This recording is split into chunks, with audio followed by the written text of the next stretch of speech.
Hi hello అండి. Welcome to my channel. ఎలా ఉన్నారు? అందరూ బాగున్నారా? ముందుగా అయితే నా ఛానల్ని కొత్తగా చూసే వాళ్ళైతే సబ్స్క్రైబ్ చేసుకోండి. డైలీ చూస్తున్న వాళ్ళైతే లైక్ చేసుకోండి. నేనైతే గులాబ్ జామ్ పిండి అయితే చేస్తున్నానండి. గులాబ్ జామ్ పిండి తెచ్చి నేనైతే గులాబ్ జామ్స్ చేస్తున్నా. మీరు బయట ఏ షాపులో అన్నా అడగండి, ఎక్కడైనా అడగండి, ఇన్స్టెంట్ గులాబ్ జామ్ ప్యాకెట్ అంటే వాళ్ళే ఇస్తారనమాట. మనకి ఏ రేట్లో అయినా ఉంటుంది. రీజనబుల్ రేట్స్లో ఉంటాయి, హెవీ కాస్ట్ రేట్లో కూడా ఉంటాయి. మనకి ఏవి కావాలంటే అవి ఉంటాయండి. ఒక బౌల్లో అది పిండి వేసుకొని కొంచెం పాలు అనమాట గోరువెచ్చంగా మరగబెట్టుకోవాలి. ఆ మరగబెట్టిన పాలని మనకి పిండికి సరిపోయేంతగా కొంచెం కొంచెం కొంచెం కొంచెం యాడ్ చేస్తూ బాగా మెత్తంగా కలుపుకోవాలి. అది మెత్తంగా మనకి అనిపించాలి, స్మూత్గా తగలాలి. చేతితో పట్టేటప్పుడు మనం చేతితో పిసుకుతున్నాం కదా ముద్దని, అప్పుడు మనకి స్మూత్గా తగలాలన్నమాట. స్మూత్గా అయ్యేటప్పుడు అనమాట గులాబ్ జాములు బాగా వస్తాయండి. నేను ముందే చెప్తున్నాను, పాలు వేస్తేనే బాగా వస్తాయండి. మీరు వాటర్ యాడ్ చేస్తే అసలు రావండి. ఇప్పుడు కొంతమంది ఉంటారు, వీడియోస్లో చూస్తూ ఉంటారు, మీ యూట్యూబ్లో కావాలంటే చూడండి, కొంతమంది వాటర్ వేస్తారు, దానివల్ల రావండి. ఇవి ఉండాలన్నమాట, స్మూత్గా రావు, మళ్ళీ ఇంకా టేస్ట్ కూడా బాగోదండి.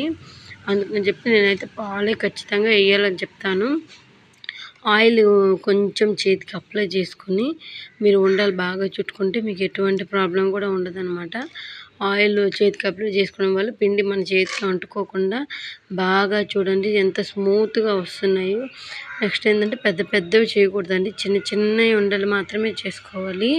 చిన్న చిన్నవి చేస్తేనే మనకి బాగా వస్తాయి అన్నమాట, పెద్ద పెద్దవిగా వస్తాయి.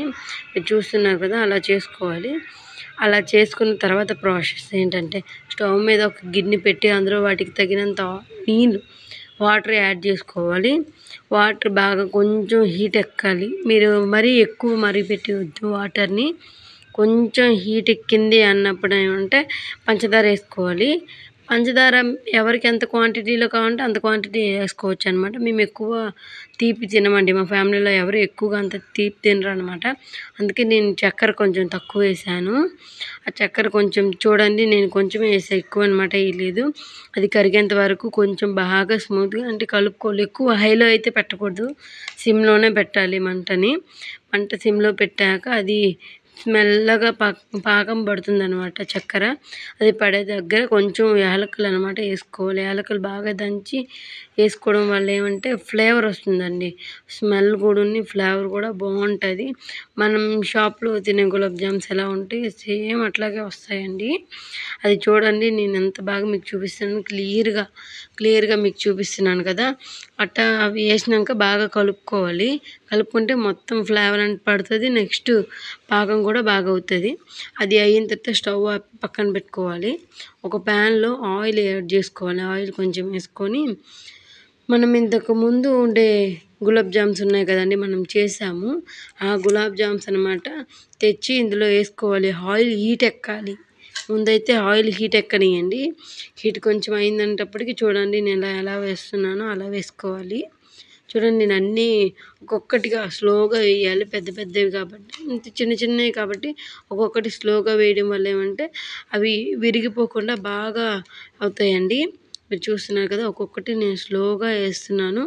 అవి మంచిగా ఫ్రై అయిన తర్వాత గోల్డెన్ బ్రౌన్ కలర్లోకి వస్తాయి అన్నమాట. గోల్డెన్ బ్రౌన్ కలర్లోకి రాగానే మనం తీసేసేయాలి. మీరు చూస్తున్నారు కదా, ఇప్పుడు చూపిస్తున్నాను చూడండి, గోల్డెన్ బ్రౌన్ కలర్లోకి వచ్చాయి కదా, కొంచెం అటు ఇటు కలిపేసి అనమాట మనం బ్రౌన్ కలర్ వచ్చేసి తీసేయాలి.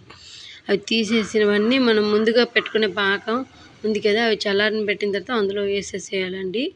అవి వేసేసి చల్లగా అయిపోయిన తర్వాత తినేయడమేనండి. మీరైతే లైక్ చేసుకోండి, సబ్స్క్రైబ్ చేసుకోవడం మర్చిపోవద్దు ఫ్రెండ్స్. చూడండి, సబ్స్క్రైబ్ చేసుకోండి.